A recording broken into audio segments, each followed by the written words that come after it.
Si Gretchen Barreto daw po ay katabi ni Atong Ang at sumasang-ayon doon sa pagkawala o doon sa gustong mawala yung mga sabungero. Pakinggan niyo po. Ang kung saan kabilang umano si Patidongan. Gayun din anya, si Barreto. Ayon umano si Gretchen Barreto at ilan pang kasama nang tanungin ni Atong Ang kung dapat nang iligpit ang mga sabungerong nandaya. Ayon pa rin yan sa whistleblower na si Dondon Patidongan na nagdetalye ng mga nasaksihan at narinig sa isang pulong ng binansagan niyang Alpha Group. Ito po ang grupo ng mga taong pinakamalalapit kay Atong Ang kung saan kabilang umano si Patidongan. Gayun din anya, si Barreto at iba niyang isinangkot sa pagkawala ng mga sabungero. Ito naman po ang sinasabi dito ay merong meeting. Na po, may meeting yung mga group ng Alpha, kung tawagin, Alpha, yung group A. Sinasabi naman ni Atong Ang, mga bossing, yung grupo na yon mga investors daw po, mga kababayan. At parang, eto, pakita ko sa inyo. Sa mga operasyon niyan, I think sila. Ito yung depensa ni Atong Ang ho, mga kababayan, lalong-lalo na kay Gretchen. Si Gretchen, si Gretchen, nakita niyo, bumibitaw lang naman kung minsan-minsan niya para sa marketing lang yan, para maraming tumaya. Yung group A niya, yung tinatawag, investor lang yan. Wala kinalaman sa mga operasyon niyan, I think sila, si Gretchen, magpapal sila ng associate. Kumbaga, ang sabi niya dito, pang-marketing lang, si Gretchen Barreto. No, yung group A o yung Alpha, mga investors. Yung mga investors, may mga sariling tao yan. Mga big boss din yan, sabi ni R.R. Wok. Oh. Tuloy natin to. Ito ang aking pagtutok. Kuha ito sa binyag ng anak ni Julie Dondon Patidongan alias Totoy. Tumayong ninong at ninang doon ang matagal niyang naging boss na si Charlie Atong Ang at ang aktres na si Gretchen Barreto. Ang pangalan ng anak ko, Don Chenle. Doon Ano? Don Chen Lee. Ang pangalan ng anak ni alias Totoy, Don Chen Lee. Saan galing? ko kinuha yung Don sa akin, yung Chen, Ritzen, yung Le, Charlie, yun kinuha ko yan. Kinuha ko sa pangalan nilang dalawa. Dahil mga ninong at ninang nga, no? Tapos ang saad pa niya nalulungkot ako kasi ninong at ninang ng anak ko yan, tapos gusto buong pamilya ko ipatsugi. Kinuha rin niyang ninong ang isa pa raw kasosyo ni Ang na si Engineer Celso Salazar. Silang tatlo, idinawit ni Patidongan sa kaso ng mga missing sabungero. Kwento ni Patidongan, magkakasama daw sila ni Barreto at Salazar sa Alpha Group ng negosyante. Grupo raw ito ng mga taong pinakamalalapit kay Ang na may-ari ng Lucky 8, StarQuest Incorporated, ang operator ng sabungang Manila Arena. Sa isang pulong daw ng Alpha Group, tinanong sila ni Ang kung dapat daw dukutin at iligpit ang mga sabungerong Opo. Biruin mo, no? Ano kaya ang pake? kayo, mga bossing, kunyari, ikaw, sugarol ka lang, gusto mo lang magsabong, gusto mo lang maging investor ka nung sabong na yun. Tapos, alam nyo na, merong mga kumokopya doon sa inyong website kasi ganun yung ginawa daw mga bossing. Kinokopya, no? Nakita ko yun saan ba yun? Nakagilapin ko, no? May video si Atong Ang na ipinapaliwanag na kinokopya yung website nung kanilang isabong. Tapos palilipatin doon yung mga mananaya. Yun yung problema nung Group A. Pinulong. Tapos ang sasabihin kailangan mawala na tong mga ito. No? Ano kaya pakiramdam nung nandoon sa Paano ka kaya boboto na ikaw na ang gusto mo lang maging investor sa sabungan, kumita ng pera, no?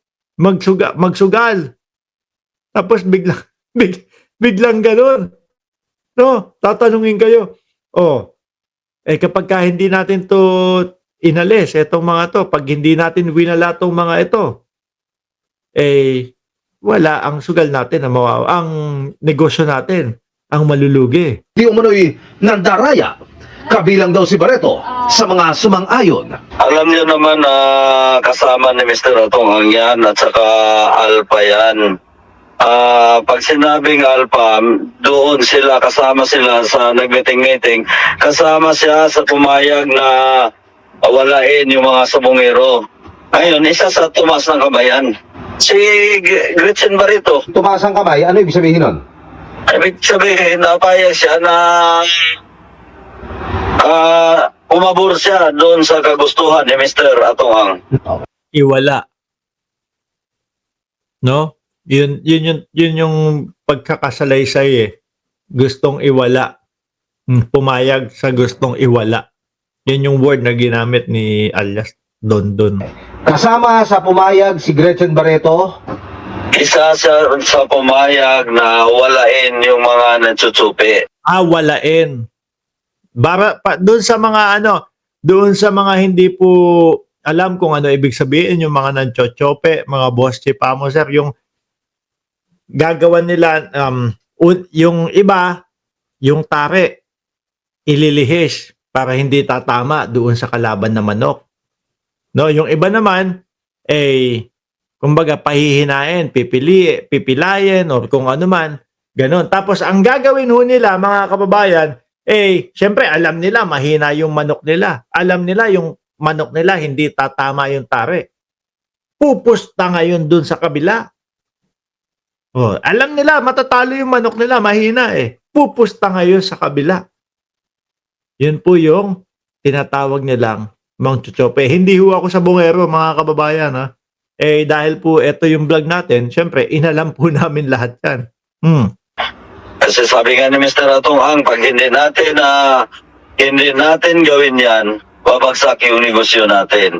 At imposibleng tututol siya, katabi siya mismo lagi ni Mr. Atoang pag nag-meeting. ibig sabihin taasan ng kamay yun. Kaburan yan, tinitingnan kung sino ang agis o hindi.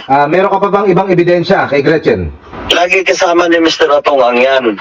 Ilang beses daw niyang nasaksihan ang ganitong meeting sa may malaking opisina sa Manila. Kumbaga yung sinasabi niya, kwento-kwento niya. Which is totoo naman. Yun yung nakikita natin sa publiko dati, mga bossing. No, bago magkaroon ng sunshine, si Gretchen Barreto. No, wala nga lang tayong nakikita na tukaan ng Atong Ang at Gretchen Barreto nung dati. Kay Sunshine kasi, kada bitaw ng manok, may tukaan sila ni Sunshine Cruz Di po ba? Kailangan mapagtibay lalo na yan. Mapagtibay yan ni alias Totoy, yung sinasabi niya. No? Kasi, syempre, damay din si Gretchen Barreto.